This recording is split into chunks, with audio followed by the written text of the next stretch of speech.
Welcome to the Black Male Forum. Tonight, we're going to talk about Black male leadership, purpose-driven power. Let me say that again. Black male leadership, purpose-driven power. We want to speak about how our men lead as a father, CEO, brother, friend, in all the respective roles that our men show up. How they navigate the various challenges of leading while also in a community that has them bleeding.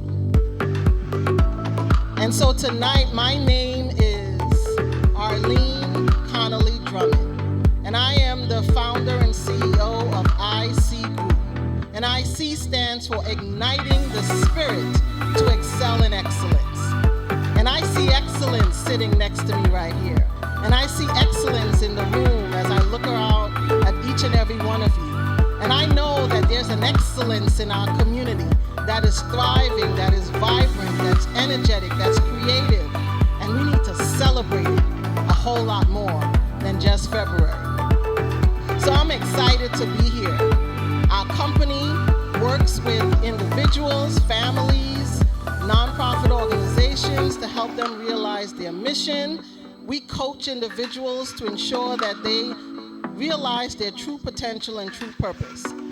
I am the author of the book, Let Your Daddy Lift You Up, Healing Daddy Issues to Build Healthy Relationships. And so I am passionate for the past 30 years. When I look out into my community, I get it, it clicked, you hear me? I see what is happening, and I see the potential, and I see the possibilities. And so our goal is to help cultivate and bring that further into the limelight. So we're excited to be here in the house of Handy Inc., the home where so much of that potential is groomed. And right next to me is the CEO, none other than Mr. Kirk Brown.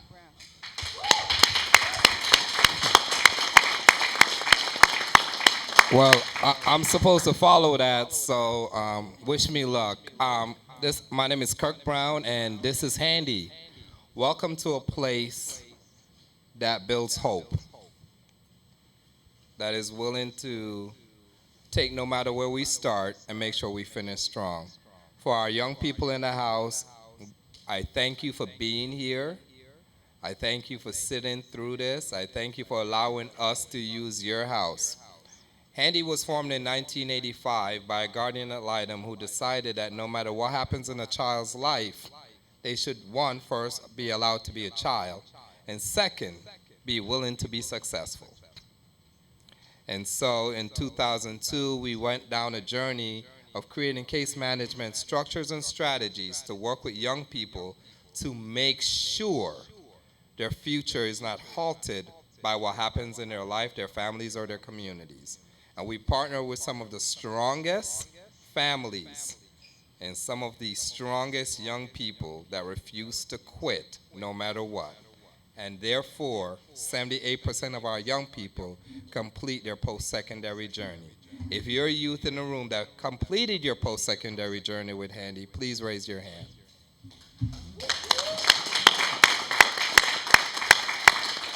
These are our alumni, and I want to thank you alumni for being here because they always come home, because this is home, because once Handy, always Handy.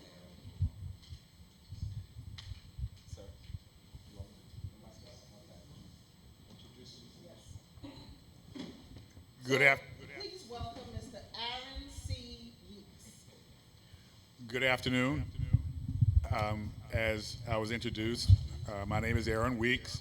I am currently a manager with Miami-Dade County in the transportation department. I manage the budget and finance for the bus services division, and I have roughly $500 million worth of assets under my control on an annual basis. I am so happy to be here. I am a product not of Handy, but growing up in Jacksonville, growing up with organizations like Handy that help nurture me and help push me in the right direction and put me on a pathway for which I could achieve dreams that were beyond what my parents ever thought of. So I'm not sure how much you want us to go into, or that's good.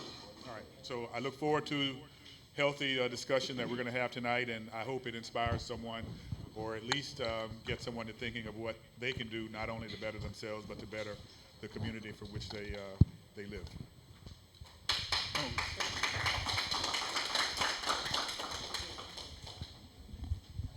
All right, and now let's welcome Mr. Bobby Henry. Oh, good afternoon. Can everybody hear me? Okay, I really don't like using this microphone. I'm glad that the explanation of Handy was given, because I knew a little bit, but I didn't know enough to make me feel comfortable.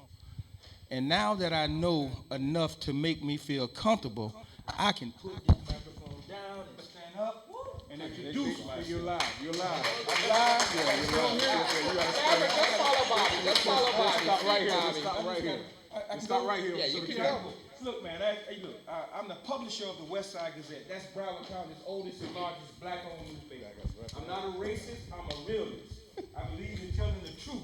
So every now and then, if you see me look at my phone, I am not discounting you. I'm checking on some business. I wish I had the 5 million plus that this young man here was managing, but I don't. So when that phone rings, I have to look at it. It's an honor for me to be here, all right? I came up from something that, it wasn't no Handy, all right? It was the Boys and Girls Club. There was Mr. Hastings. There was a Levi Henry. So when we got out of line, they immediately put us back in line. Trevor, you know what I'm saying? Okay, very good. So I'm elated to be here. I'll tell you a little bit more about me. I have to get up and move because I'm nervous. Now, I don't know how many of y'all get nervous before you speak, but you have to find a way to make that nervous energy fill the room. So that's what I'm doing, all right? Now, I am serious about what I do, and you can take that to the bank. I don't play with that. I do not lie to young folks because I don't want them to be under the wrong impression that this thing called life is easy, because it ain't. So I'm going to tell you the truth. I'm not going to BS you, all right? I'm going to give it to you straight. If you want something different, I'm the wrong one to be here. But since I'm here, I got to do what I was told to do, all right? So good evening, and I'm going to give you what I got. All right. Thank you, Mr. Henry. And now let's welcome Mr. Michelange Obel. Well, I probably should let Mr. Henry go before I'm Michael Bell. I'm the CEO of Community Based Connection. On any given day, Community Based Connection serve over 500 families across Broward County. And I'll tell you this, that we always believe expanding the option to change the odds, to helping children and families to be socially and academically successful, despite the many challenges they face and regardless of the many negative influence around them. And so what does that mean? Meaning that 12 a.m. phone call when a child is out on the street, sleep in the car with their parents. They have a staff I can call, Craig Johnson, who's our program manager for Family Strengthening, and say, hey, go put this family in the hotel until we can figure out the next morning. And give them a secure shelter, give them food. What does that look like? Back in December, there was a young man who was murdered senselessly. And I called our clinical director, Mick Diamo. And at the end of the day, we go out with our other internal organization partners, Pastor Ron Harper, go door to door in the community and say, hey, we're here to provide therapeutic services for you all, both spiritually and from the academia standpoint. That's what we stand for. So when we talk about expanding the option that change the odds, I mean, I want to make sure that young man know that leaving this room tomorrow, he could be better than any one of us up here. Any one of us that's up here. Because guess what? Your last name means something. You know, I'm originally from Haiti, and my father will always say, son, you can dirty up anything, but you can't dirty up my last name. He said, because that's all you have. You know how you got Walmart, right? You got Bentley, you got Gucci, you got Versace. Those are last names. Well, Obel is my last name. And I'm not letting anyone dirty that up for me. Not even myself included. So being aware of yourself is also important. Who you are, the time where you are coming up. And so I'll leave you with this as we continue, that you can expand any option that stands before you. You just have to make the decision moving forward. Thank you.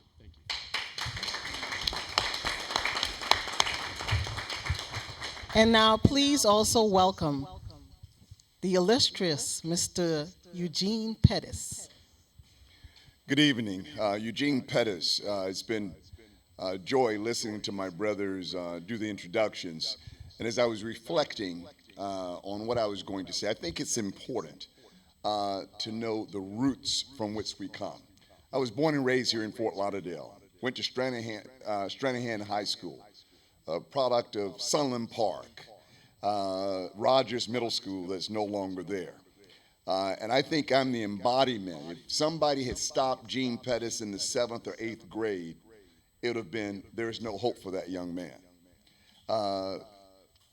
Fortunately, God had a different plan for my life. And I think he has a different plan for each and every one of your lives. It's determination, prayer from a praying mother, the commitment of never giving up. This is entering into year 38 for me as a practice of law. I've always been one that, despite my humble beginnings, I've always shot for the stars in anything that I do. My wife says I'm competitive about everything, and that's probably true, but I'm competitive on excellence. I'm competitive to make sure that not only am I doing what's necessary. When Brother Brown called me a week ago, I canceled a meeting that I had to be here because I'm here because of people who I'm standing on their shoulders, who touched my life as a little kid growing up in the hood, 33311. If they didn't touch my life and take some time to instill and pour into who I am, then I wouldn't be who I am. So I think it's incumbent upon me, whenever the call, whenever I get an opportunity, because it could be a room of 500 of you. If I touch one, it makes my visit worthwhile, because you never know who that one person is that we can touch. So I'm a litigator. I do all sorts of litigation, medical malpractice litigation, wrongful death litigation, representing families. Brother Bell, we were laughing about a case that I handled. I represent the city of Fort Lauderdale for probably 20 years. I represent the sheriff's office for a long time. I've represented Starbucks, all those clients. But none of that should define who I am, because when I was president of the Florida Bar, which is the president over the entire state of Florida, we had almost 100,000 lawyers that I was leading. I brought to the attention of lawyers the creed of professionalism. And the second provision of the creed of professionalism is first do public good. It's not about money. It's about reaching back and helping lift some others. Do some public good. And I have committed to that. I try to instill it in everybody within my profession that I come into contact with. Doing public good. Because if we do that and we're committed to it, we can create that next generation. We can create a generation that's going to be even better than we are, because the opportunities are even more today than they were 50 or 40 years ago. So I'm here to participate in what I hope to be a dynamic conversation that'll touch something inside of you, so that when you leave here, you leave with a confidence that no matter where you are today, you can get to where you want to go. Because all of us have faced some roadblocks. If we had enough time to go through it. We've all faced roadblocks. We've all faced doubters, but we didn't let that define us. And that's what we want you to leave here with, the confidence that you can accomplish and become whatever you put your mind to. And hopefully you'll go away with that spirit in your heart and your mind to accomplish same. Thank you.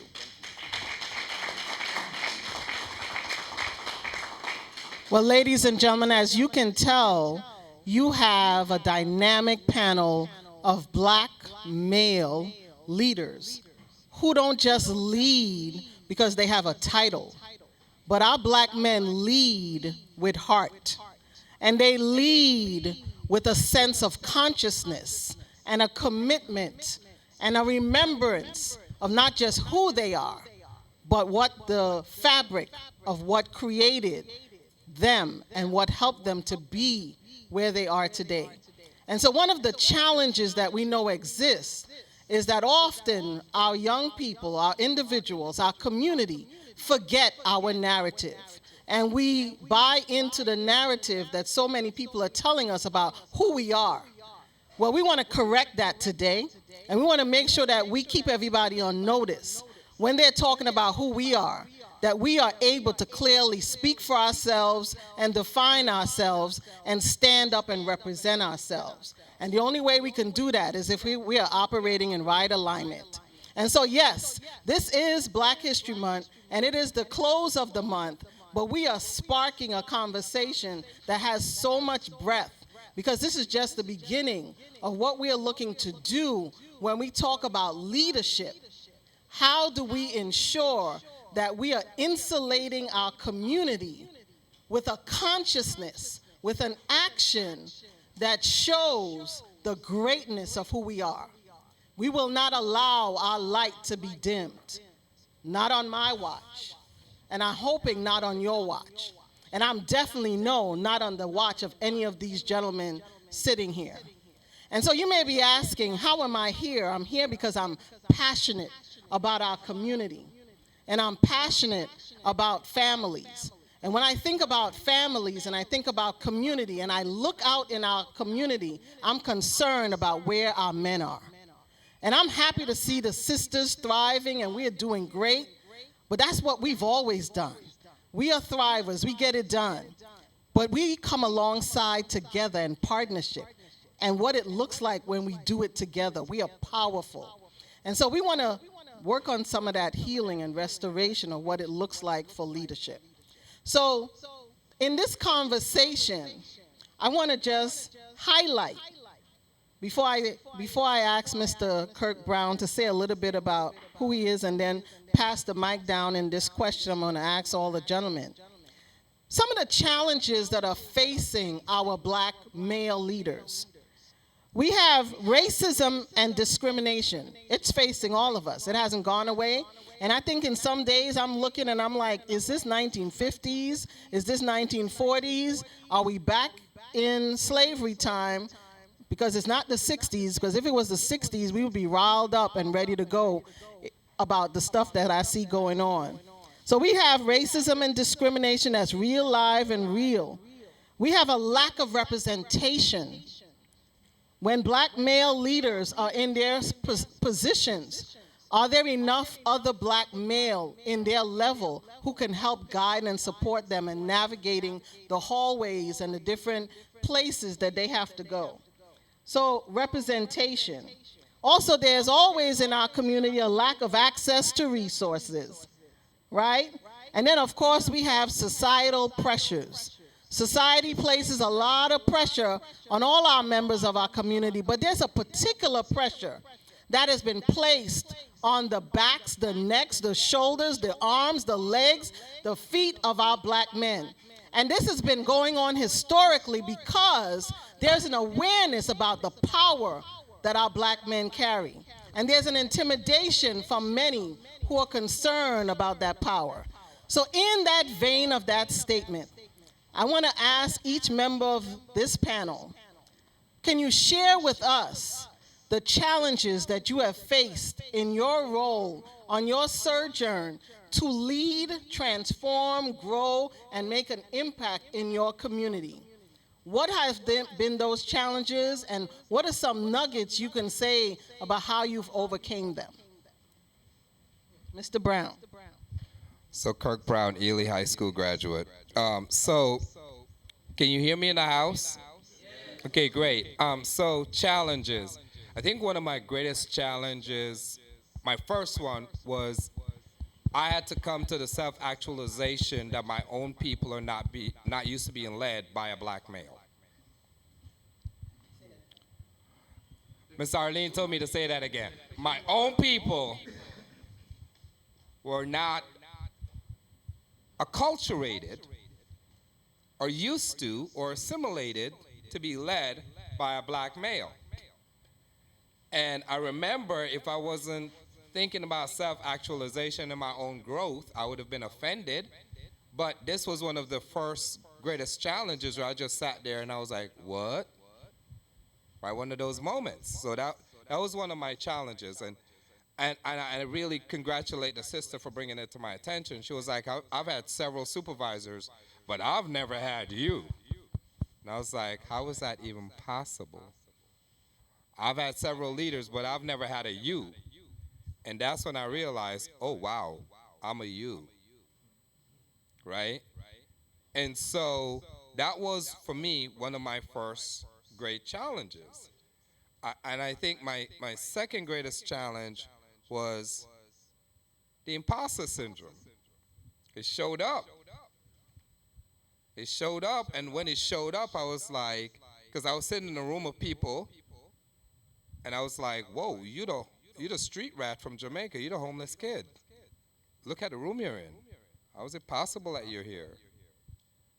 And that was my second challenge. My third biggest challenge was the Jordan-like mentality of everyone around us. Because everyone, when you're placed in a leadership role, I would say 95% of the people expect Michael Jordan. They expect Tiger Woods. They expect the greatest. They don't expect an average leader, right? It's like you got this opportunity to lead. You better be the greatest that have ever done it in this position. And that was kind of like the expectation that I was hearing from other people. And if I didn't have a social work background and a therapy background, I would have sat there.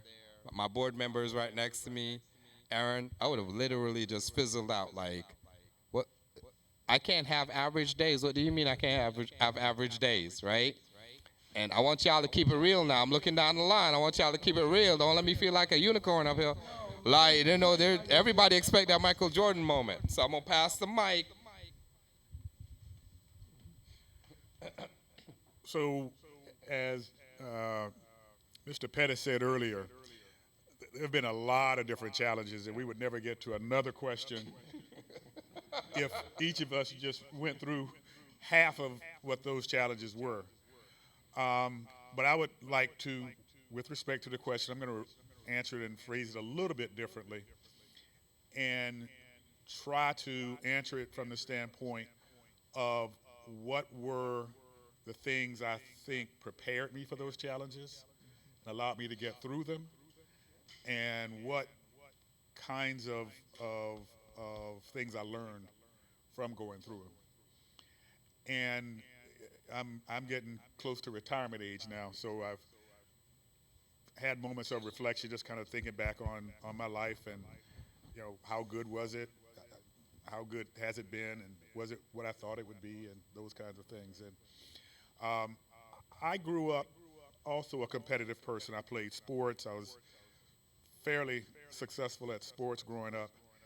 And but my parents always kept me focused on, number one, on making sure I had academics, and they thought that was number one. I'll be honest, early on, I didn't care about it. I'll be honest. I did well just because my parents expected me to. And to some degree, I think, you know, some of it was God-given, but, you know, my parents kept me at it to hone at it. And they instilled in me that nobody, no matter their color, was ever any better. So fast forward, I'm graduating from high school. I'm an all-city football player, 3-year letterman in football, basketball. Had scholarship offers to go different places. And through that process of what what my parents wanted, I actually went to a military school. And at the military school, I wound up with meeting individuals that, not just because of what the military puts you through, but personally, for the first time, coming from where I came from, meeting people that just literally, wanted to tear you down. And I wound up having to really reach down inside of me and figure out, why am I here? What am I doing here? What does it take for me to be successful? I was successful on the football field there, but I was miserable. And what it came down to was, I remember my parents, telling me that you always want to create options in your life. You never want to be in a position frequently where you only have one option, to be successful. And I made a move that, for the first time, actually my parents disagreed with. I told them I was, quitting the team. I was leaving the school. My father didn't understand it, but didn't support it, but my mother did. She said, well, if you're going to do that, you need to have a game plan and where you're going to go. And so I called other schools that had offered me scholarships.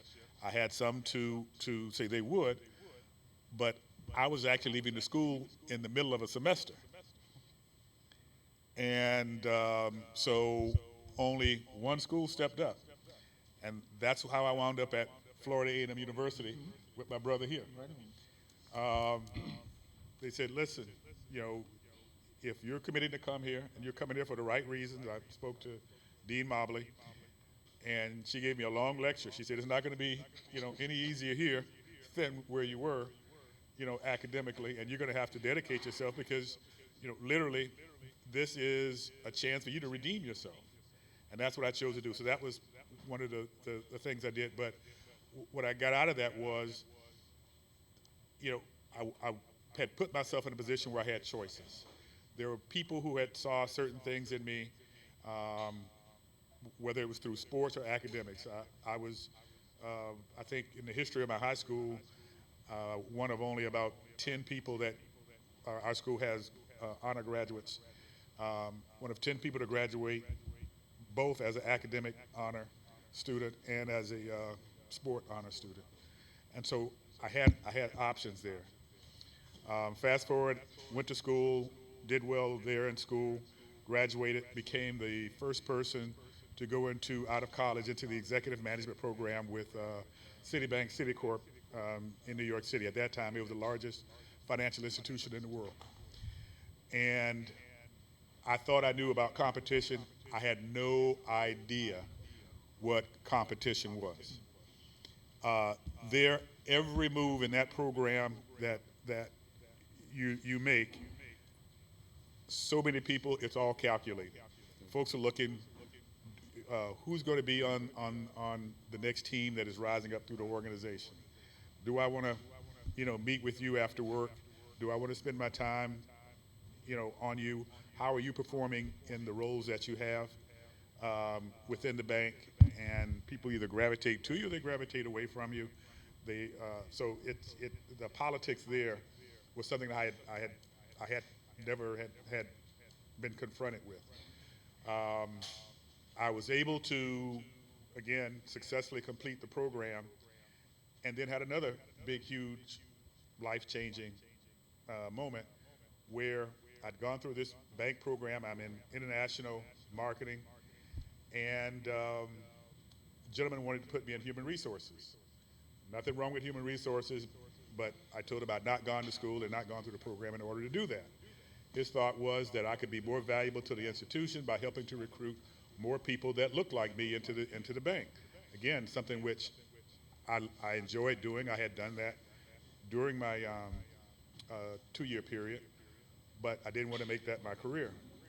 So we came to a loggerhead, and I chose to actually leave the bank and go somewhere else. Again, very, very, very difficult decision. And then lastly, I'll I'll give a third thing, and that is when I came down and started working at another company called Kraft Foods, and working in finances. Again, it's not racism per se directly. People don't look at you and just, some do, but some won't. But it's not something that people have seen, a black person managing money. And so that was very pioneering. You're working with people and giving them counsel, giving them advice about how best to utilize what many for-profit companies see as the most valuable asset to the organization. It's money, and they're not comfortable. They haven't seen folks of my color. It's gotten better now, but as black males, we have to have that ability to be able to separate being very good at what you do and having to not just let your work speak for you, but also know how to make people comfortable that you're doing the best things for the organization. It's a very difficult task, but it can be done. Okay. All right, I'm gonna try this again. See if I can sit still here and try to do it like everybody else is doing it. One of the greatest challenges that I ever had was understanding who I was. That was one of my greatest challenges, was understanding who am I. Now, I quit school, high school, in 12th grade at Boyd Anderson High School. I quit school, went into the United States Army. I quit school because told me that because of my extracurriculum activities, I used to beat people up, that I wasn't going to graduate on time with my class. But I was in the top 5% of my class. What does that mean? Well, when he told me that, being the respectable man that he was, I believe what he said, so I quit school January the 10th, 1973, and I went into the United States Army. Now, while in the Army, I'm 17 years old. I already had a problem with authority because my mama died when I was 9, so I had a chip on my shoulder. Nobody could tell me anything. I knew everything. When I was invited to come to different things, I would fall asleep in there because I stayed up all night trying to do something that I wasn't supposed to be doing. But I did it. So anyway, in the Army, I was confronted with a lot of stuff. I had to take orders. I had to sleep around white people. Never been around them a day in my life, except for high school, but now I had to sleep with them. So I had to learn a whole new different way of life, understanding who I was. So after being in the Army for a little while, I got in trouble. I went into the stockade. I was locked up in the United States Army. And while in the stockade, there was a crime committed on the day that I got out of the stockade. So the first sergeant came to me and wanted to pin that crime on me. Unfortunately for me, the other soldiers around knew I didn't do it. So I was spared from going back into the stockade. So I said to myself, well, I'm 17 years old. I got my GED.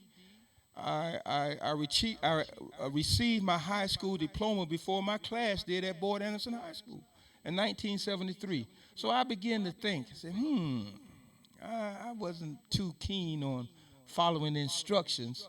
So let me think about how I can get out of this man's army. So I had to go see a psychiatrist. And so in seeing the psychiatrist, a first sergeant, Sergeant Beasley, I'll never forget him in my life. Sergeant Beasley said, look here, Henry, I'm going to tell you something. You're a pretty smart young man.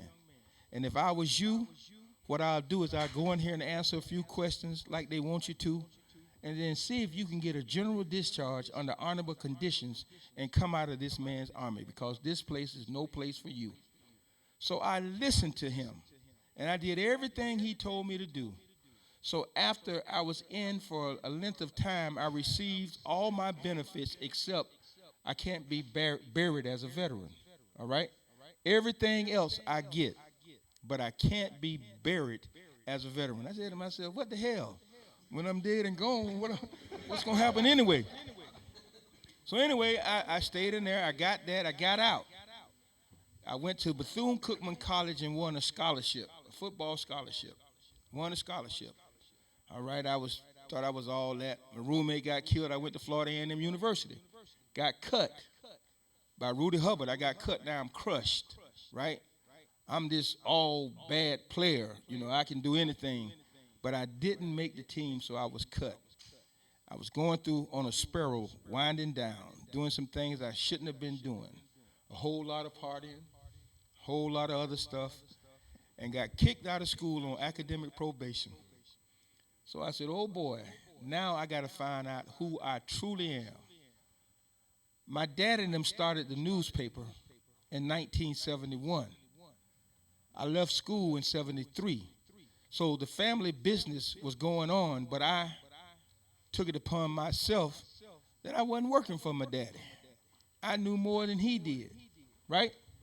So anyway, went through all them changes, went to Cookman, went to FAMU, got put out on academic probation. I came back home. When I came back home, I enrolled into Florida Memorial University, and I got a degree from there. I made the president's list after all my foolishness. Worked at the paper.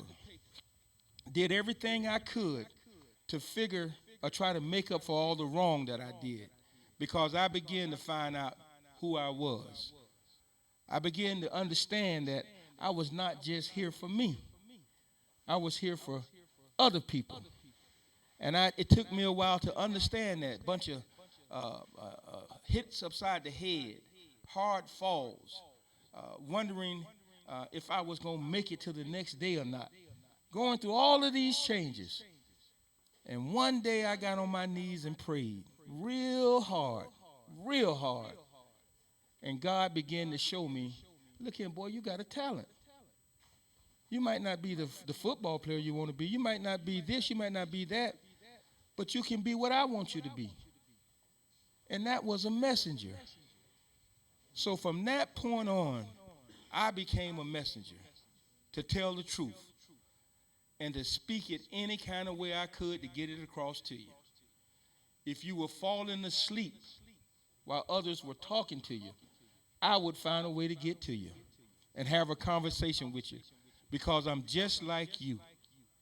Just like you, I am. So until you find yourself and understand your purpose, you are going to go through a lot of stuff. Can I just speak frankly? You're going to go through a lot of shit. All right? And some of it is going to stick on you. But a lot of it is going to fall off. And then you will find out who you truly are. And there's a lot more to this story than what I'm telling you. But I think that's enough to pique your interest. Maybe you'll wake up on this side. We can have a conversation. Two of y'all. Both two of y'all over there. I got you.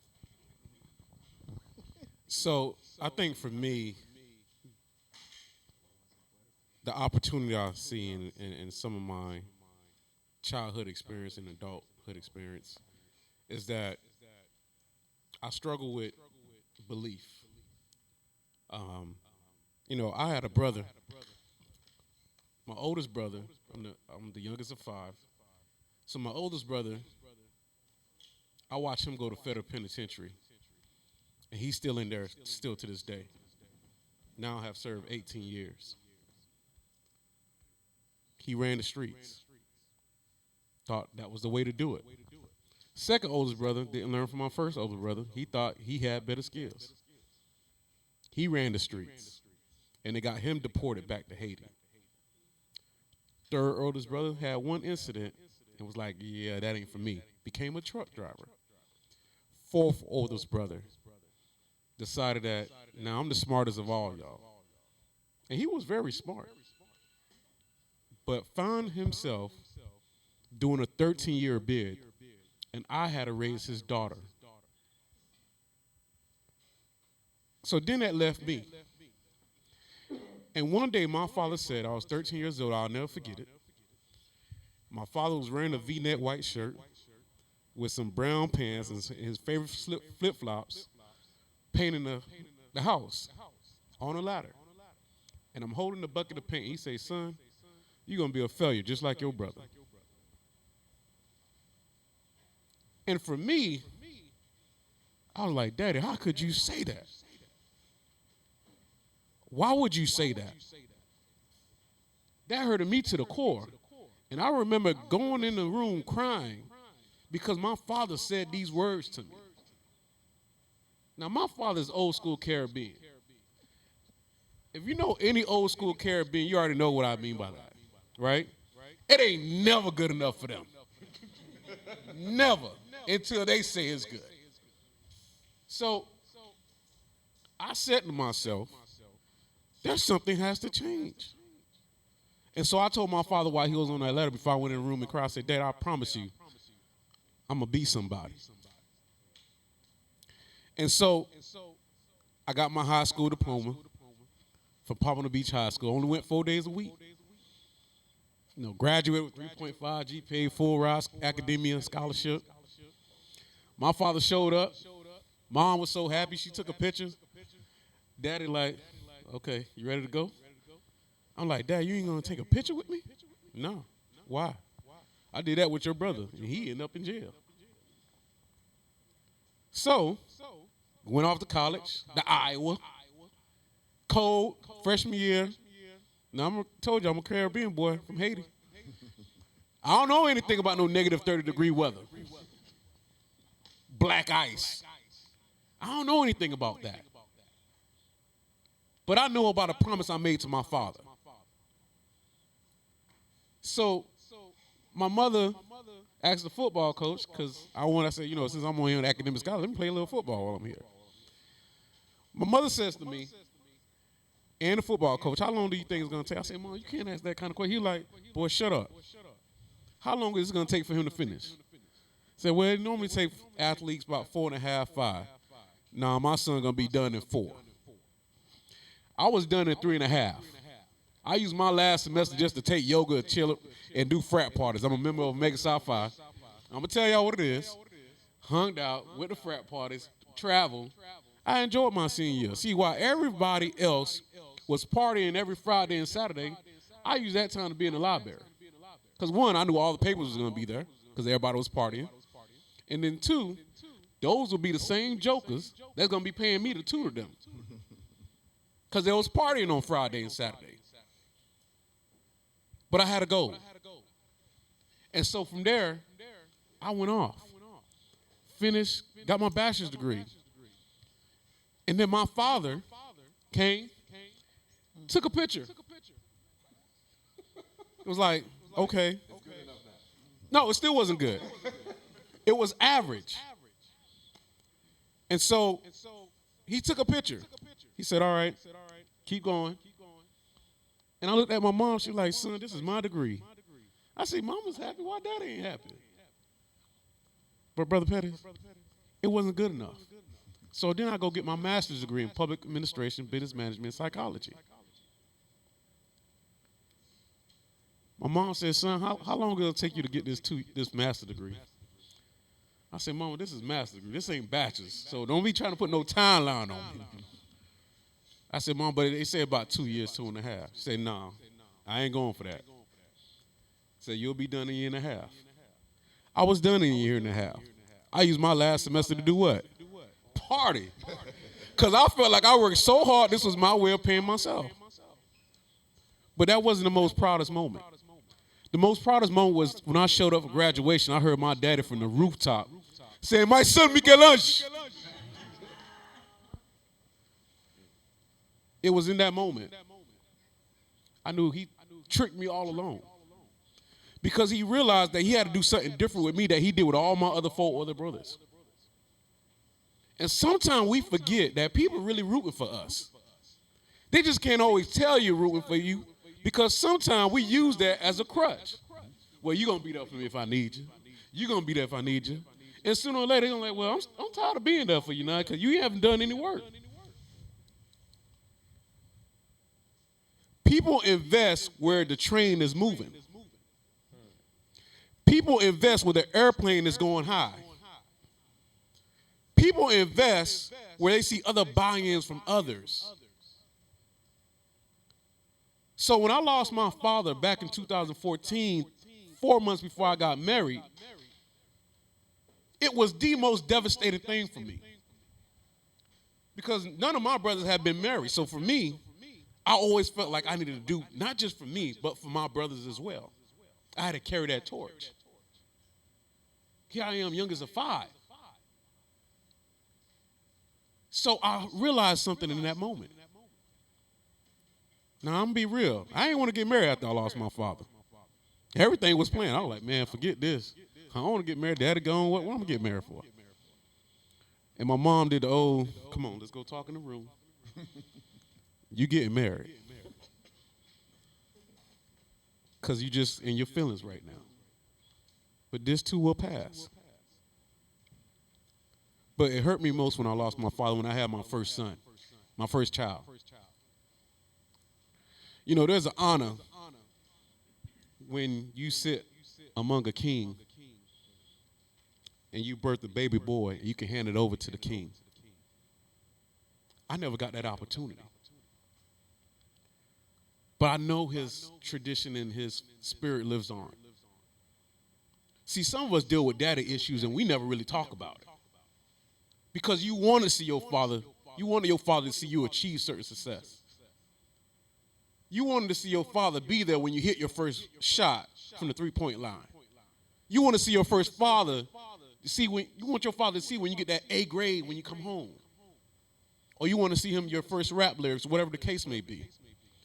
Some of us deal with abandonment issues, and we never quite deal with it until it's time. Well, my moment of actually dealing with it is that I actually had to go see a therapist. And I know that's taboo in the black community sometimes. But here I am years later with a clinical director doing mental health service for what community? Black communities. But y'all, I had to go through it myself. And so that's the challenge. So Bobby talked about self. We all have this self-challenge that we deal with. But I'll leave you with this. You can conquer that if you deal with it. You gotta deal with it. And don't let it go any further. So, Mike, before Mr. Pettis, give it up. All of the gentlemen just mentioned, and you spoke and you shared what I believe is important, and that is vulnerability. Because so often in your position, in your role, people see you in the suit. They see you looking all cleaned up and polished. Don't let the smooth taste fool you now. And they don't believe that they're real people with real issues, with real challenges, trying to navigate this thing called life in order to represent and show up. For you, for them, for that name. And so, Brother Pettis, as you are taking the mic and talking about your challenge, can you just reel it back to everyone as you close your piece on that piece of vulnerability and authenticity that is required for each and every one of you as you show up as a black man, as a father, as a CEO, as a leader? I mean, all your respective titles that you carry, how you show up, and the impact that it takes when the world is looking for you, and Kirk mentioned it, to be perfect. When Mr. Pettis talked about he's a pursuit of excellence, that comes with a cost. Can you talk to us about that? Certainly. you took some of the words out of my mouth when I was going to say what you had heard from the 4 or 5 others was that we're not perfect individuals. None of our lives have been perfect. We've all had obstacles. We've faced obstacles. You're going to face obstacles. If you've already done it, you're going to face some more. That's guaranteed in life. It's guaranteed in life. But it's not facing the obstacle that's the challenge. It's what are you going to do when you face it? I started off, I look over my life. As the older you get, you reflect more of how you got here. I grew up, I was tie-tongue. I had a speech impediment. Who would have thought the little boy who my neighbors would come ask my sister Mila, go get Gene. Because they wanted me to pronounce words, and all my words had if the name was Shirley, her name was Curly. Greg was Quag. Lockie was Cocky. Everything had a K in it. And who would have thought that little boy who had a speech impediment would get paid for being, all I do is talk now as a lawyer. That's my job, I talk. That shows you how I started off with some challenges. But I didn't let the challenges define my destiny. It's very important that you don't crumble when you face the challenge. I don't get scared if I anticipate something. I know it's coming up. I'm prepared for it. I'm a trial lawyer. So when I'm getting ready for trial, I have to think of everything that could possibly happen. And my skill is when it happens, I smoothly address it. I don't freak out over it if I've done my homework. So in life, you have to be prepared to face those challenges that we all face. Talking about our dads and families in general, but in black families in particular. There's a lot of dad issues. I had a wonderful father. He was a provider for the family, but he probably went to 2 basketball games of mine. Did that bother me? Yeah, it did. But I was thankful that my mom drove all over Broward County to be at every game. There's no perfect family setup. No perfect family setup. If we went around this room, I bet we got everything covered. To mom and dad are out of my life, to dad's out of my life, mom's out of my life, somebody has died, this has happened. We all have confronted that. But you got to be thankful for what you have. You have to be thankful for what you have and use that to build. I was thankful for, my dad loved me. He was proud of me. He didn't come around as much as I want to. He wasn't in my school conferences. So what did I take from that? I said, when I get to be a dad, I'm going to make sure I'm present in my daughter's lives. I'll make sure that I do better than what he did. My mom instilled those values in me. Then you get out into the world. As a black male growing up in the United States, you're already stigmatized of not being worthy. You already are working against the odds. That can affect you one or two ways. One, you can let it beat you down. You can stay in bed and just let it beat you down. Or 2, you can use it as energy. I told you earlier, I'm uncompetitive. I'm going to prove to you that I'm better than you.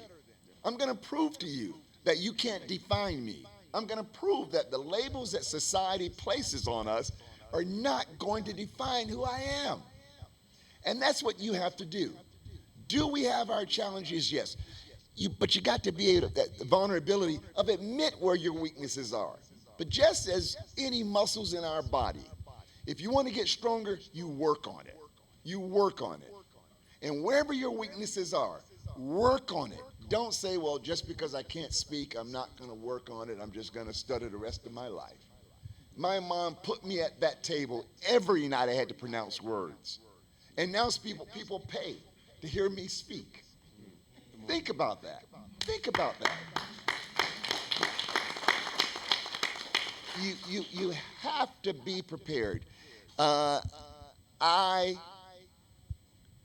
I had to say where my strengths are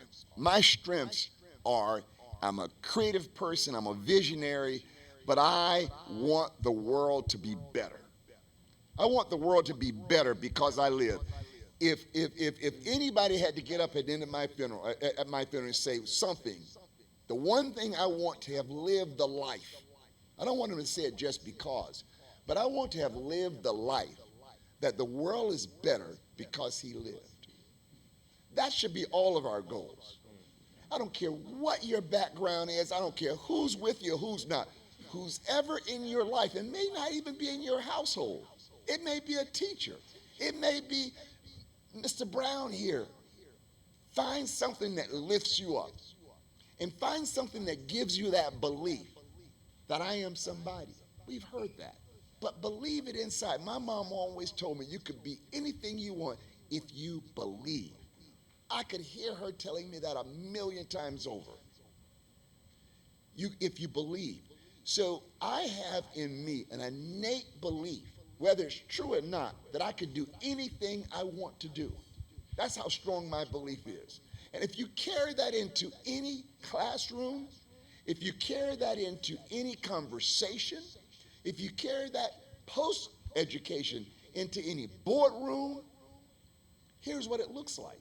First of all, you stand tall. Stand tall with pride. Put your shoulders back. Act like you're somebody. Speak up so people can hear what you have to say. Your voice is your best instrument, most powerful tool. Speak with force. You walk in the room, they should say, who is that man? I had a man once, I was at a big gathering in Palm Beach, 500 people in the audience. This man walked over to me, a white gentleman, said, I need to know you. The way you walk around this room, I need to know who you are. That's how I carried myself. You carry yourself with pride. I don't care who you are. I used to have an afro. I don't have any hair anymore. I don't have any hair anymore. But it went away and I just went ahead and cut it on off. But however, whatever you have, man, it's how you carry yourself with pride. Have some pride in who you are. Walk with that pride. Walk with that confidence. And there's nothing like a confident person. I pick people to be on my team that are confident. I don't want anybody coming on my team. Well, I don't know. I think I can do the job. Hell, why am I going to invest in you? And that's the way you come in. I want you to come in strong. Come in strong, believing that you can do it. And if you do that, I don't care what baggage you have, all of us got some baggage. All of us got some baggage. I could talk about stuff that happened to me going through school, getting in trouble, and racism rearing its head in my life. But I didn't let that define me. I let it be a boost to go higher. I let it be a boost. There's nothing that'll defeat a racist than for you to continue to succeed. If you continue to succeed, that's the best response. You don't have to go beat them up. Why not, man? You don't have to go beat them up. You can just address it. I'm not saying be weak on it, but address it. But you succeed because then that gets them in their place and gets you where you belong. Every single one of us in this room. Everybody, I'm a man of God. I believe there's a purpose on each and every one of our lives. The question is, are you going to listen to the voice? Are you going to listen to what God's telling you to become? And it ain't going to be served on a platter for you. You got to work your tail off. But I'll tell you, what you build today will be the foundation you stand on for the rest of your life. You can build a flimsy foundation, and guess what happens to flimsy foundations? The buildings crumble. Your life will crumble. Or you can dedicate true effort and build a strong foundation, and the possibilities are endless. You could today want to be one thing, the foundation will support you, and change your mind and go in a different direction. The foundation you've built will support you. Invest in a sound foundation. It ain't easy, but it'll serve you all of your life. And if the foundation is built strongly, the winds of racism, family issues, community issues that blow in our lives, the challenges that we have, of being human on this earth will withstand those confrontations, and you can still advance your agenda. I'm just a strong believer, and I spent all my life with my daughters. To this day, I communicate with them, telling them that they are special. I want them to believe they're special. And I want you all to believe that you're special, because people told me that I could do it if I believed that I was special. Not better than anybody else, but special in my own right. Irrespective of what dad, what mom, what the neighborhood, what the white man, the black man, whoever think of you, if you believe it and you're willing to give the time to achieve it, there ain't nothing that you can't do. You got to be a realist now. I was going to be the next Michael Jordan. Okay? I had to get real. At Stranahan High School, I got some scholarships, but they were really small schools, way out of where I wanted to be, and I got real. That wasn't my calling. That wasn't the way I was gonna do it. So I knew that academics was going to be what I wanted to do, and it served me well. So get real with what you're assessing in your life, so you'll build the foundation that you want to build for that dream. But if I had time to talk to each of y'all individually, you got to have a dream. Waking up in the morning aimlessly, not knowing what you want. And you talked about how you need to know who you are. And I would add where you're going, where you want to go. You got to have some idea. There's always a possibility of amending it, but have some goal of where you want to go in your life. And let that be your guide. If I did it, and I tell people, a lady complimented me on my shoes today. I was getting some treatment, and she said, "Oh, I love those shoes." You know, people compliment me on my suit. But the boy inside was the boy who grew up right over here. I carry myself differently. I have a pride about myself. I feel that I'm a king. Not a king in superior, but a king within my own being. So I carry myself that way. Mr. Eugene, I have to go right there where you are, because I think everyone needs to speak to that. When we talk about and we look at our black men, you talk about the king. You talk about squaring your shoulders. You talk about representation. And you talk about, Mr. Brown, you talked about knowing who you are, right? When we look out in our community and we are looking at our men, the question is, where are the men to help this group, all those who are out there listening, who are doing what you just said, standing up, showing the example, serving and pouring out?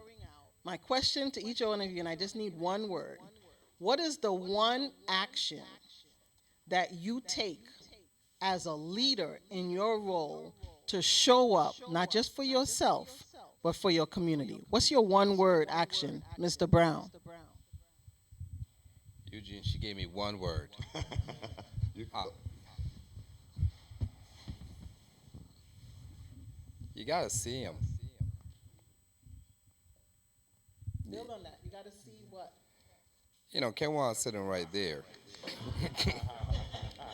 Right. You have to. I think we're in a social economy where people look through people like they're not even there. You have to see them. There's not a day that goes by that I don't see Ricardo Campbell right there. There's not a day that goes by that I don't see Kevin Love over here. You have to see him. And what that means is you got to look in their eyes and know that there's greatness there. You just can't see them average. You got to see them as greatness. Makito is going to be great. This young man is great. Takari is great. But you have to see them. Because you seeing them allows them to see them too. That's my best frame for it. You have to see them. And that's what I do every day. I see them. What's your one word, sir? So mine is similar, I guess, but it's accessibility. And again, coming from my own experience, when I was growing up, my mother introduced me to every family that she could connect with. I would spend after church. I would go with the minister's family, and my family was of very, very, very modest means. The minister's family was doing a little better. She connected me with. We had a gentleman in the community. He was an insurance salesman, businessman. I spent time with his family, with his kids. I got to see different people and got to see that they were all in a way just like just like the people I knew. I saw people at different economic points. I was my mother put me in literally every type of program that she could. Back then it was Upward Bound, there was DECA, there was other academic programs. She put me in every program I could. She introduced me to every avocation. I didn't follow it, but I had piano lessons. I took swimming classes. And so through all of that, I met different people, made my circle a lot larger, and had a cross-section of people that later on I could call on who had expertise in different areas. And so she made my circle as broad as possible and made the people I had access to as broad as possible. So we heard that we got to see them. We heard accessibility. And I just want to add to your accessibility, I hear exposure, right? So often that we are limiting or we limit ourselves and we think other people are limiting us, but we're limiting ourselves. But I hear exposure and what exposure and an awareness to opportunity and diversity and expanding your environment can do for you. So, Mr. Henry, what's your word? Truth to thyself be true. No matter what you're confronted with, you got to be true to you. Now, Gene here, this is the God heaven truth. The person he talked about when he said Lockie is from his neighborhood, and he had a problem trying to say her name. Not only that, he's one of the best attorneys that I've seen. I saw him fight against the city of Fort Lauderdale and some racist police officers. And everything he said about being prepared, this man sat at that table and everything that they brought to him, he was able to diffuse it and go right down because he had prepared himself. He was true to himself. And you have to be true to who you are. You can't be nobody else, no matter what it is. Some of y'all like to say be for real, and not being real stupid, but just be truthful to yourself. If you can't do it, and you know you can't do it, you find a way to get it done. If you can't do it, surround yourself with people who can. If you don't know who you are, if you're not being true to yourself, you're going to be fake and phony for the rest of your life. When you look in the mirror, you're not going to know who you are because you've been phony all your life. So if I can say one thing to you, be true to the game. Be true to who you are. Don't let nobody sell you short. You are who you are because God made you that way. And he can prepare you for anything that you will become confronted with. But you can't go at it lying. You can't have something out here in your hand and say you ain't got nothing behind your back hiding something. You got to be for real. That's the only way you're going to make it. If you come any other way, it's not going to work, period. I don't give a doggone how much money you're dealing with, how much time you do what you do. It ain't going to matter. If Gene wasn't true to himself, he couldn't sit here and tell you nothing about what he went through. If Michael Bell, Lil Bull, if he was sitting here BSing, being stupid, he couldn't tell you anything. Weeks couldn't tell you anything. Brown couldn't tell you anything. The first thing I bet you that they did before they came here was look in the mirror or look at themselves and say, who am I? Am I going to impart BS with these people, or am I going to be truthful? They've been through enough in your life. So when you find truth, hold on to it. Man, you look like Chris Stokes. That's why I keep looking at you with the hat on. You look like one of the players that I coach, Christopher Stokes. You look just like him. So you have to be true to the game. Be true to yourself. That's it. That's it. Mike, you don't follow that, Mike. Mike, what's your word? Your one word, Mike. Will. I would say will. You got to have the God-given will to go out there and be great. You got to have will. You know, I'll share this with you. I remember the first time when I started a nonprofit, Team Saving Our Youth, before we merged with Community-Based Connection. There was a moment where I would try to go to a bank and get a line of credit as a business owner. Now here it is, me and a good friend of mine who don't look like me, who's white.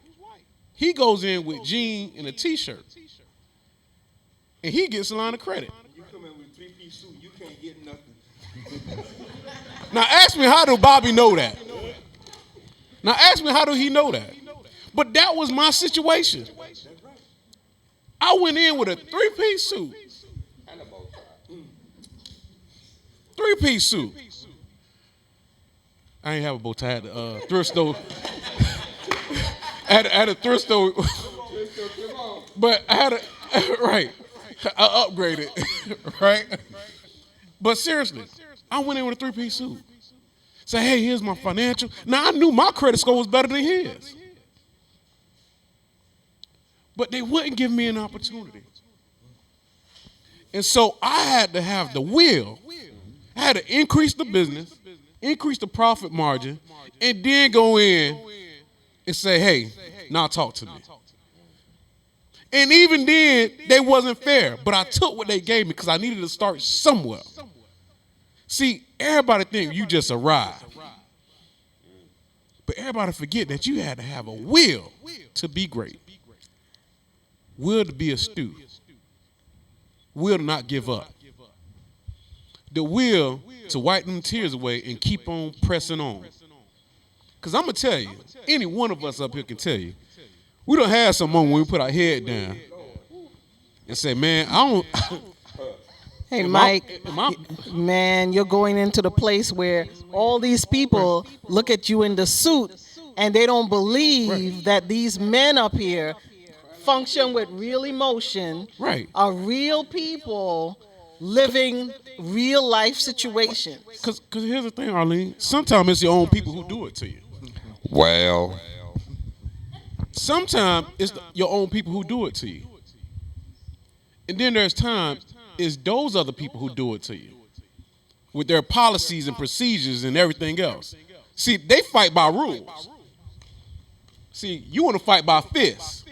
They bring Gene in with you. They bring paper and ink together and do red lines and everything else. So while I'm up here talking about the will, you got to know that sometimes you're gonna lose that day.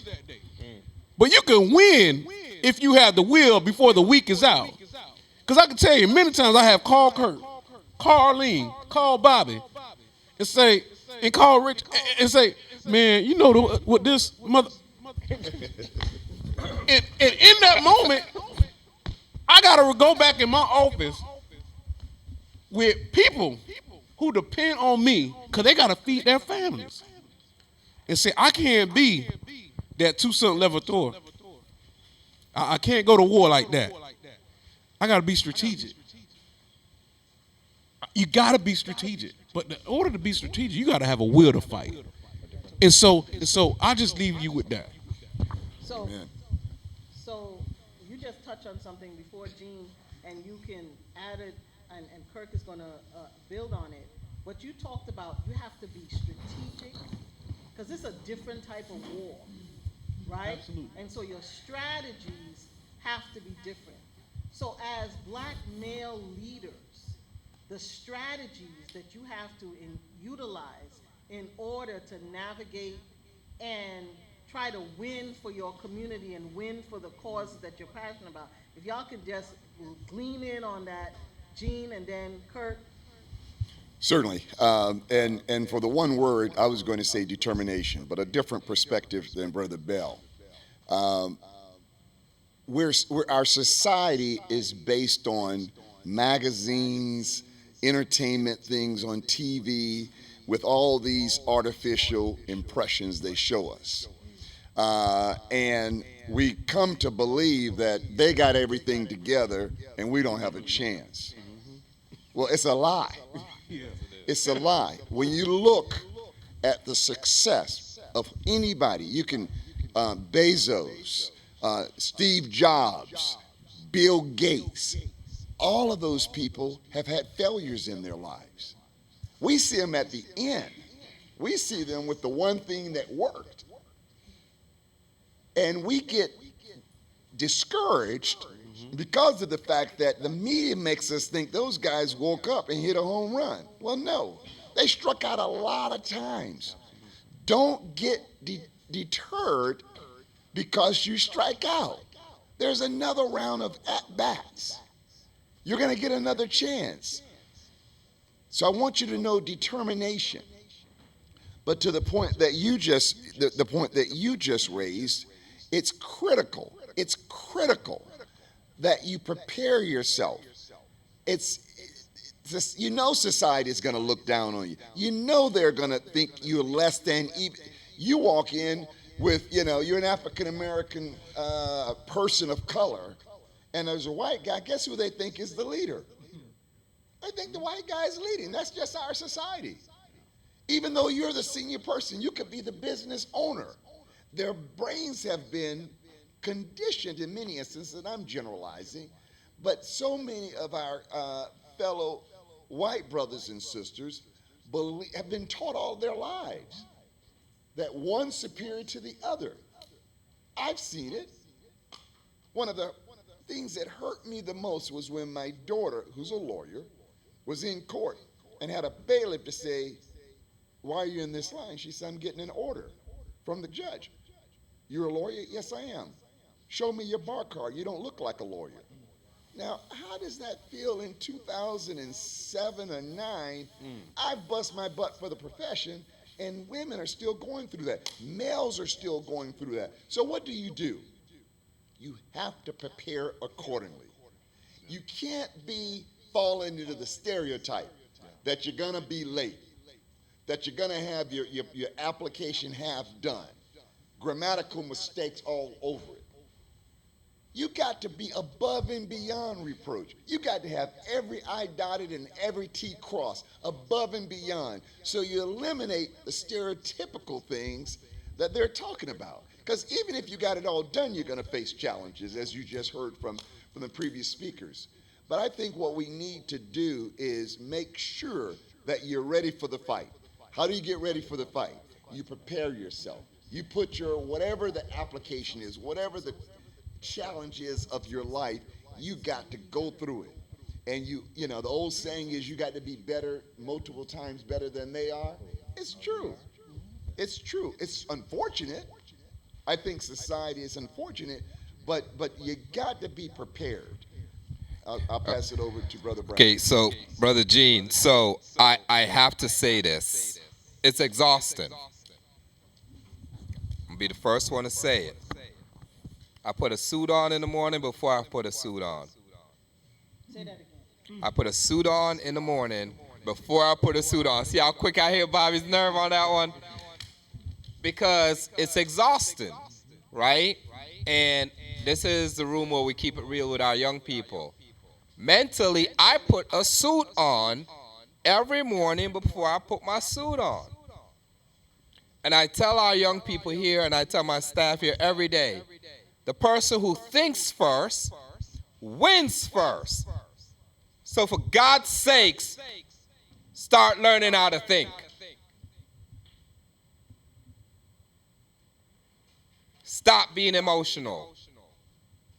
It is going to be exhausting, and it is exhausting. But if you're thinking, you're winning.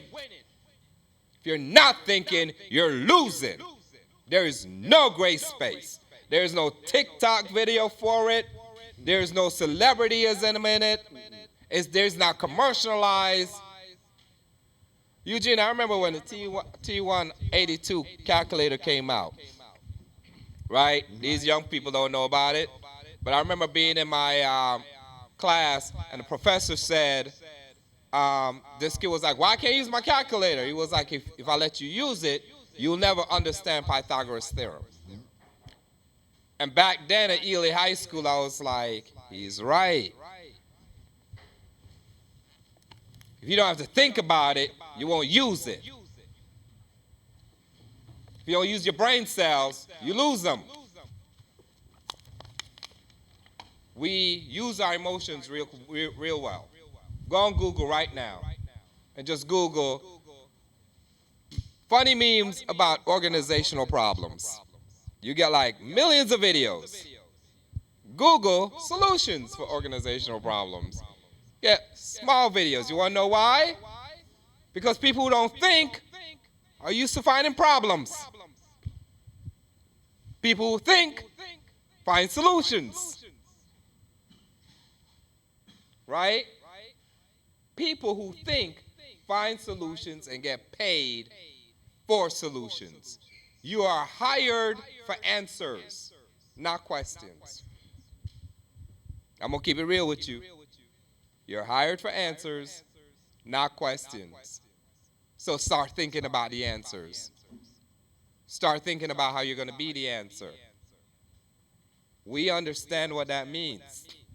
I want you to understand what that means. Take 30 minutes every day and think about something. Think about solving something. Get your brain conditioned to thinking about solutions. I guarantee right now, if I ask you to tell me a problem in your life, you have about 96 of them. I ask you for a solution, you got to sit for a minute, right?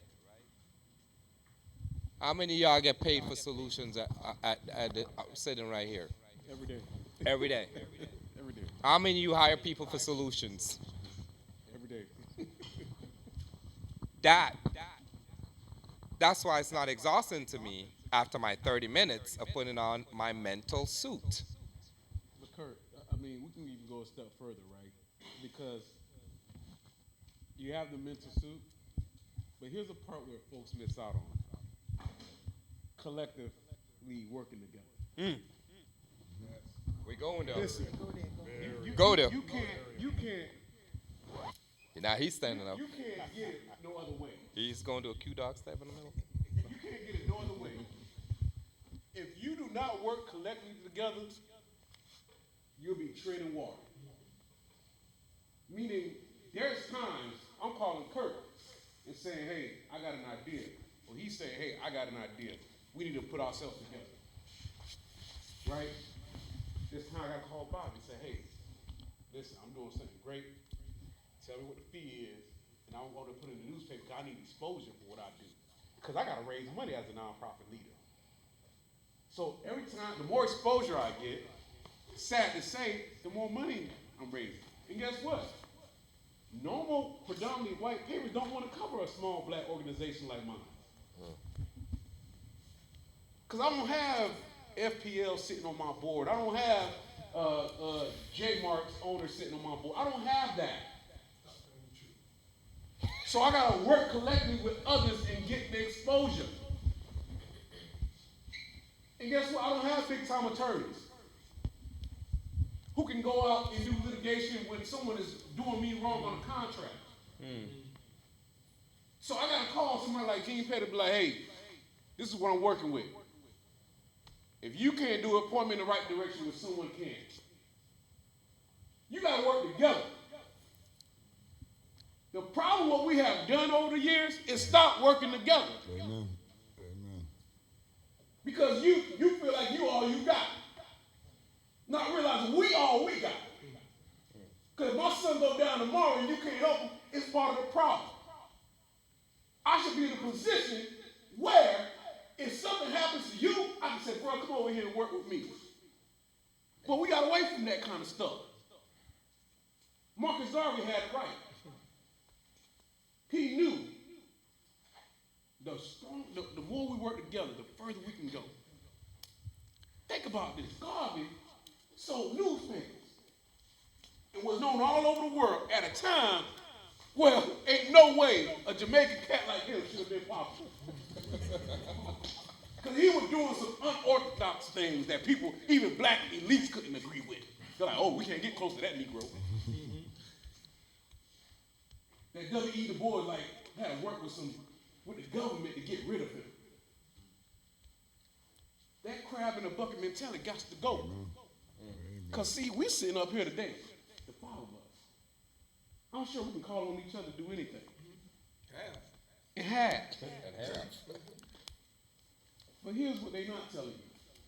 That you can work together. You don't got to do it by yourself. You don't got to do it by yourself. You don't got to do it by yourself. You don't got to do it by yourself. You can do it together, and there's enough money out there for all of us to eat. There's enough resources out there for all of us to go out and grab.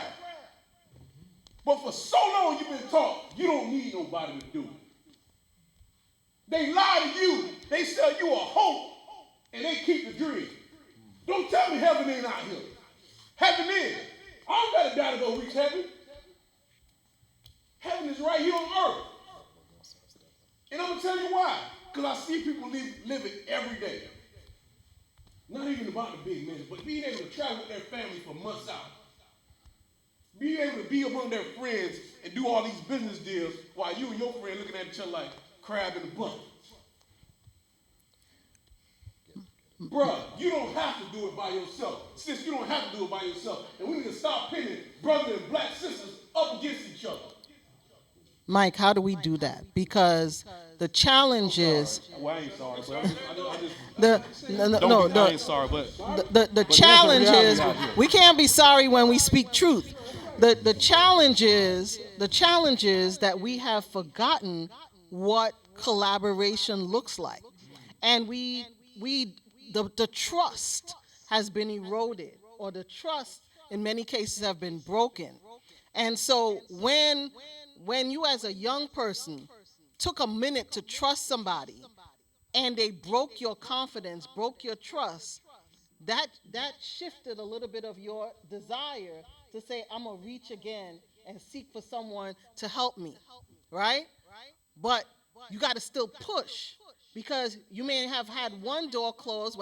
When he said that we don't see all the failures, we don't see how many times it takes for you to trust and for you to try and for you to connect with someone else, right? Because the fallacy is that if you keep us from working together, it's divide and conquer. We are stronger together, right? And so how do we get all the men here, right, and all of you, how do we build a fortress, a network, a partnership, a collaborative, where we are working and we're going in the same direction? We may have different initiatives, but we are moving in a direction. How do we do that, team? Yeah, I was going to say, and I agree 1,000% with Brother Bell, what he just said. I was called by Harold Pryor, our state attorney, probably in December, saying it's December, January. Someone had asked him to put on a reception for the black elected officials. I said, Harold, I don't have time to go pat people on the back before they've done the job. I said, if we want to get together and talk about strategy, I'm all for that. But I'm not sitting here to just celebrate something that they haven't even done anything yet. So I said, if we want to talk strategy and put together a think tank and work together, let's come up with 3 areas. And this is just an example of what he was just saying. Let's come up with some common things that we should all be signing on to. Education of our black kids. Number 2, affordable housing. Get rid of the healthcare disparity. Let's start with those 3. That touches every single community that anybody who's elected in the state of Florida should buy on to. Mm-hmm. You would think those are 3 things we should be able to coalesce around. Mm-hmm. What did we talk about? Well, somebody told me you said something about me. We can't be petty and on that type of stuff. The meeting got totally sidetracked because of pettiness.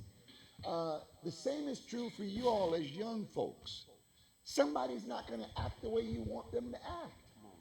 Somebody's not going to answer your call. But that doesn't mean that you can't try to advance anyway and call on them again. I have been around enough white folks in my life at every level. A lot of my best friends are white. Those boys and ladies will be on the opposite side of a deal one day.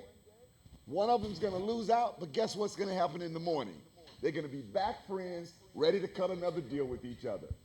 What do? If you're on the other side of the deal against me, you're my enemy. And I ain't never going to forget you for being on the other side. That's the difference in our mentality. And guess what they do? I've been in the room with these deals where they fight against each other, and the next deal they're hugging each other. And that's the way we need to learn how to move in all of our, every time you're not going to have the same support system. Somebody's going to be against you that you thought was your friend. Tell them, hey man, hope the next time we can do the deal together. I hope the next time I can call upon your support. But don't let it defeat you. And the crowd mentality is something in our control. We're sitting here looking at what Governor DeSantis is doing. You know my response to it is? We shouldn't be counting on the state to educate our kids about black history anyway. We should be teaching our kids about black history. When you rely on them to teach you black history, guess what? They manipulate it. They pull pages out. That's a shame on us that we leaning on the system to teach it. That's something we have to teach in church. That's what we taught in our own schools. Okay, that's what we taught at home. For me to segue into this, what I do. Yeah. That's what I do. I'm a publisher of a newspaper, a black newspaper. Now, the black press has been around for 196 years this month. You tell me one other black business that has been around for 196 years. Tell me. We have, because it's our job to tell our story, to write our narratives, not to be dependent upon some other entity to do that, to educate us, to read our history in the pages of a black newspaper. If I had the opportunity, I could show each one of you young men in here where you've been, where you're going, and how you need to get to where you want to be from a black newspaper. Now, I'm also going to say this. I disagree with the crab mentality. So much so that if you've ever been crabbing, right? If you ever seen crabs in the bucket, you pull one up, the other one are grabbing so they can make a bridge to get themselves out. Not to pull each other down, they create a bridge. Another thing I'm gonna tell you, if you're in a situation, you're in a deep dark hole, just say, racism is beating your behind down, right? And you in this hole, you in this pity party. Think about this donkey. It was an old donkey that the farmer said he ain't no good, so we might as well kill him. So they threw the donkey in a well, a deep well, and they wanted to cover the donkey up. So they threw shovels of dirt on him, just kept throwing dirt on him. All of a sudden, when the dirt hit the donkey on the back, he just shook it off. And they kept doing it. He just shook it off, took one step up. They threw some more dirt down on him. He just shook it off, took another step up. And before you know it, the donkey walked his behind out of the hole he was in. So when they put dirt on you, use it for a stepping tool to step your way out of it. Don't be hooked up on the bull crap. Don't listen to that particular history. Know your history. Know where you come from. Know who you are. But what's more important, know whose you are. All right? You ain't just here for yourselves. You're here for somebody else. The crab. How many of y'all have been crabbing? Okay, those two of us have been crabbing. When you got them crabs in the bucket and you hold one, what happens? The other one reach up and grab it. Try to create a bridge to get out of that hole he's in. If you listen to it, I'm not saying this to Gene or to Michael Bell, But if you listen to that white story about Negroes being a crab in a bucket, you're going to be fooled every time. Because all you're going to do is try to pull yourself down. But if you look at it as a bridge to get yourself out of a situation, you'll be pulling each other up. No man should stoop so low unless he's lifting down to pick somebody up. And that goes for all of us. Don't be fooled by the crowd. Know your history. Know who you are. And that's where I come in. That's what I do. If you see something, say something, write it down so you have your history. I was able to tell a story about Gene. I was able to tell a story about Mike and Howard. I don't know about you yet, Mr. Brown. But we were fortunate enough to be able to tell, look at that, boy, let there be light. We were fortunate enough to be involved. If you got, okay, I'm going to get political right now just for 1 second. We had a school superintendent that wasn't doing the right thing. She was fired 3 times. On the 4th time, they really got rid of her.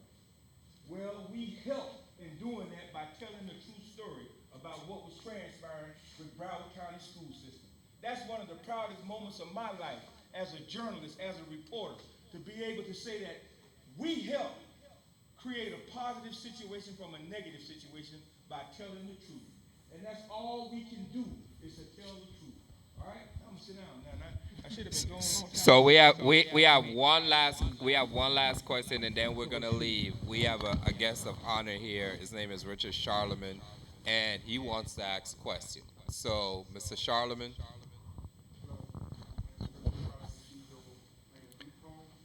I'm just happy that I'm not the only one that got kicked out of school or but I walked into Handy and got a job from my future mentor, Kirkwood Brown. And watching him operate made me realize my purpose, right? And then when we started to work together, 200 kids later, in 4-year colleges, gang members, troublemakers, or whatever they were, I realized that we maybe less of the don't do this and don't do that, and focus more on the realizing your purpose here on earth, which resulted in a lot of our young men and women doing great things. It's a guy that's wearing green over there. He was the most troubled kid. Now he works for Moss Construction, doing big things. He's an example of the over 200 kids that Kirk and I helped get to college and do some success. Tell me and tell these young cats about purpose. Woo. Purpose. Now we all got 30 seconds. We all got 30 seconds. Real quick, purpose translates into having a dream and a vision for your life. And if you've got that central dream, that vision for what you want to accomplish in life, that will impact on everything else you do. And real quickly, so what you'll then do is you'll realize you can't do it all. When I talk about going to school, when I went to school, I never had a checkbook. Didn't know how to write a check. I went to school. I was with some brothers that had families that had run businesses. I made a choice consciously to be around those guys, to study with those guys, to catch up, because I knew that that was the direction I needed to go in. So have a dream, have a vision, and that will be your purpose.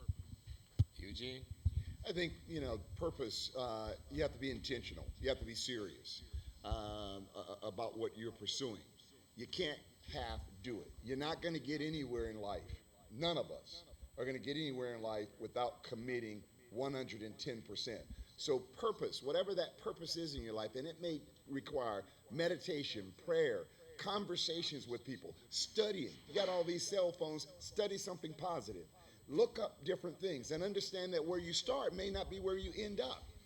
There may be another calling upon your life.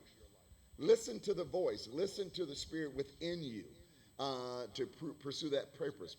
But it has to be with intentionality, focus, and commitment. Mike? You have to live in purpose. Without purpose, you're lost. That's really what it boils down to. Your purpose would your purpose is a blueprint. It's a map. It tells you where you're going, and it's giving you that mission each step of the way. So that's what I'll say. Purpose. There was a book written by Rick Warren called Purpose Driven Life. Now, some of us go through life aimlessly, not recognizing what our purpose is. We don't even know what purpose means. So how is it, if you don't know what something means, how can you understand it to try to follow it? We are speaking from experience. Some of y'all haven't had the experience. You haven't realized what your purpose is. You don't know. So when you don't know, you wind up doing a whole lot of things until you find out what your purpose is. But don't be defeated in trying to discover what it is. Because if you're defeated before you find out what it is, you will never achieve your purpose. Wow. I got to follow that. Well, purpose is your greatest self. Imagine if you are in charge of creating the greatest thing that ever existed in this world. Because you are. You're in charge of that. Nobody else is. So for me, purpose is actualizing your greatest self. Not your average one, your greatest self. Something the world has never seen is you at your greatest self. And you get to do that, nobody else. Well, as we close, in order for that purpose to be realized, and I hope you heard it in so many of the words that have been echoed by each of our panel members, is that you have to recognize who you are, that you are a person of immense value. Because if I don't value myself, it is very difficult for me to square my shoulders, walk into the room, have voice, say that I have purpose, operate with a sense of integrity, pursue my vision or goal, have the will to overcome even when people try to knock me down. There has to be something in you where it rises up and you recognize that I am a person of great value. Because I am here on the planet, it means that there is something that is uniquely possible that's to come out of my existence. And that's what I've seen and heard each one of these gentlemen share in this conversation. They represent it on a daily basis as they operate in their respective roles.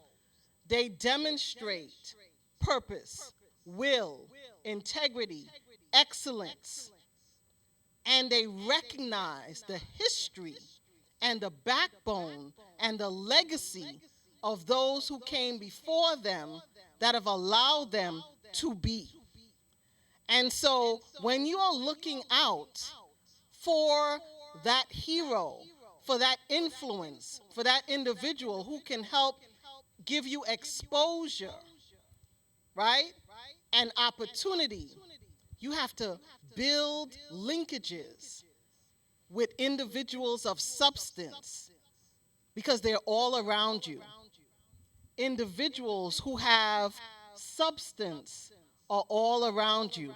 And many times, they're just waiting. I bet you if one of these gentlemen here would tell you, they are sometimes waiting for that individual who will show the eagerness and the desire and the want to know how they did it, to sit at their feet, stand next to them in a boardroom, in a courtroom, in a whatever, so that they can glean and learn. What is needed is you and your willingness, your desire to want it. Each and every man up here, they wanted it, and you heard them say it, that they wanted to do better. Mike wanted to prove his father wrong. Eugene wanted excellence, right? Bobby wanted to figure out who he was, right? Aaron had a mom who helped him have exposure. And Kirk was just always relentless in the face of opportunity to say, when anybody said I can't, watch me do it. And so when we're talking about black excellence, black leadership, and black males with purpose-driven power, you have just had the opportunity to hear the voices of Eugene Pettis, Mr. Michael Bell, Mr. Bobby Henry, Mr. Aaron Weeks, and Mr. Kirk Brown. And now you are charged with carrying the torch and the light to realize your purpose, because you have the power within you.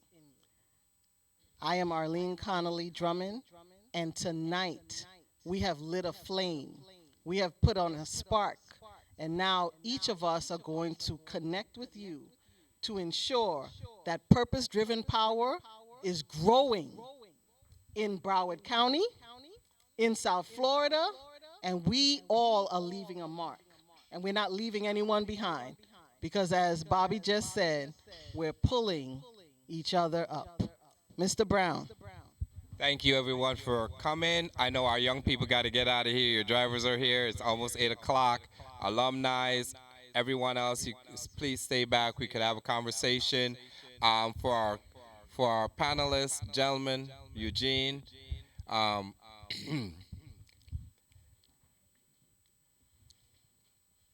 as a kid from Kinder Green, I just want y'all to know, I feel like I'm sitting among royalty right now, right?